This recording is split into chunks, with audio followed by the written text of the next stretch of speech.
भारत मालदीव के बीच तनाव चरम पर है। प्रधानमंत्री नरेंद्र मोदी की लक्षद्वीप यात्रा से शुरू हुआ विवाद अब मालदीव से भारतीय सैनिकों की वापसी तक पहुंच गया है।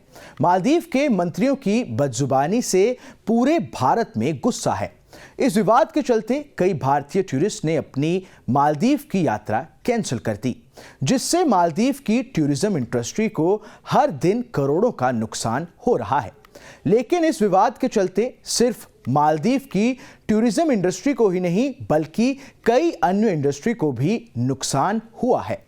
इनमें से ही एक सेक्टर है हेल्थ सेक्टर। मालदीव के हेल्थ सेक्टर को भारत के साथ विवाद से बड़ा झटका लगा है।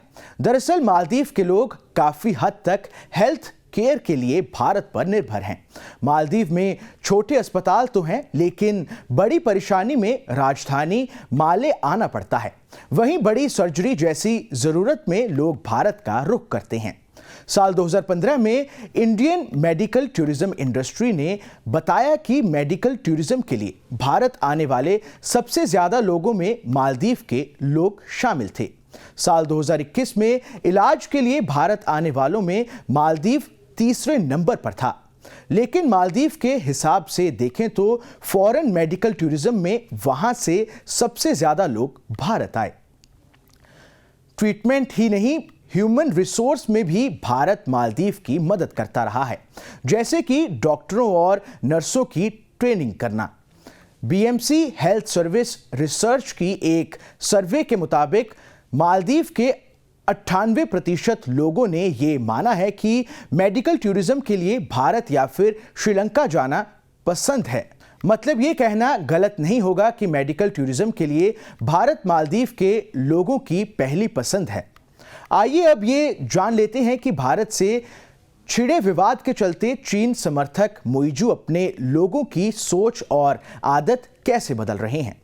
भारत पर अपने देश की निर्भरता कम करने के लिए मुइजू ने हाल ही में एक बड़ा बयान दिया है।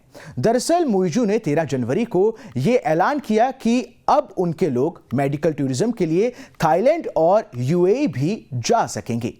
प्रेसिडेंट ऑफिस से जारी प्रेस रिलीज में यह कहा गया कि मालदीव अपने इंश्योरेंस स्कीम असंधा का दायरा बढ़ाकर उसे इन दोनों देशों से कनेक्ट कर देगा।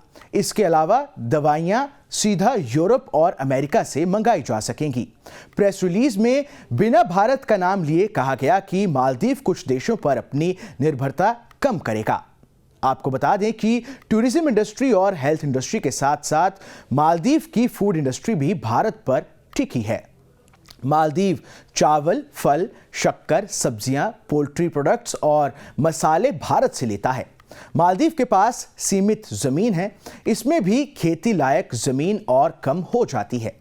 इसलिए यह देश खाने पीने की चीजें भारत से आयात करता रहा है। लेकिन इसका काट भी मुइजू ने ढूंढ निकाला है। बीते सप्ताह जारी प्रेस रिलीज में यह बताया गया कि स्टेपल फूड के लिए मालदीव अब चीन से करार कर चुका है। अब देखना होगा कि मुइजू का ये नया पैंतरा किस हद तक भारत पर मालदीव की निर्भरता को कम कर पाएगा। इस खबर में बस इतना ही। यह खबर आपको कैसी लगी हमें कमेंट कर जरूर बताएं।